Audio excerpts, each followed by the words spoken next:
Willkommen zu dieser technischen Anleitung zum Lenovo Legion 1586.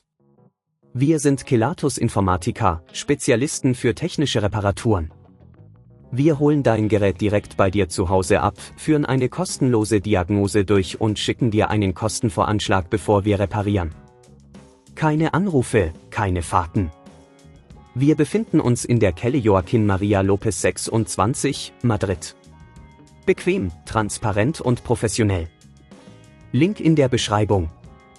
Wenn dein Lenovo Legion 1586 komische Geräusche macht, kann das auf verschiedene Probleme hinweisen.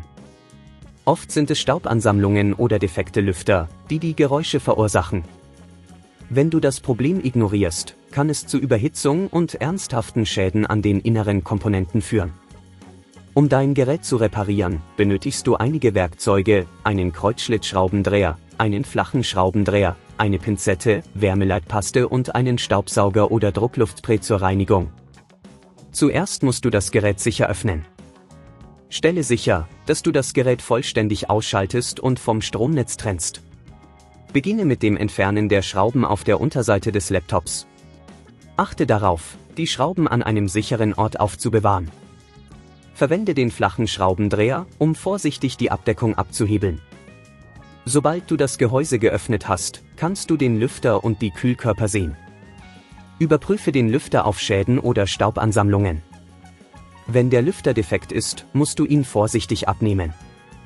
Achte darauf, die Kabel, die mit dem Lüfter verbunden sind, vorsichtig zu lösen, um sie nicht zu beschädigen. Die Schrauben, die den Lüfter halten, sind in der Regel Kreuzschlitzschrauben, also stelle sicher, dass du den richtigen Schraubendreher verwendest. Wenn du den Lüfter entfernt hast, reinige die Umgebung gründlich mit Druckluft oder einem Staubsauger, um Staub zu entfernen. Wenn du den Lüfter ersetzt, trage frische Wärmeleitpaste auf die CPU auf, bevor du alles wieder zusammenbaust.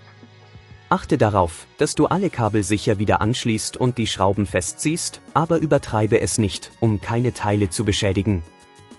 Wenn dir das an dieser Stelle zu kompliziert wird, denk daran, dass wir bei Kelatos dein Gerät zu Hause abholen und es dir repariert zurückschicken. Nachdem alles wieder zusammengebaut ist, schalte dein Gerät ein und überprüfe, ob die Geräusche verschwunden sind. Wenn du das Problem nicht selbst beheben kannst, zögere nicht, uns zu kontaktieren.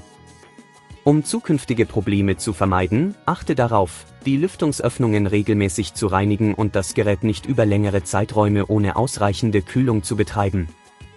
Wenn du kein Risiko eingehen willst, bei Kelatos holen wir dein Gerät ab, reparieren es und liefern es dir nach Hause, deutschlandweit. Link in der Beschreibung.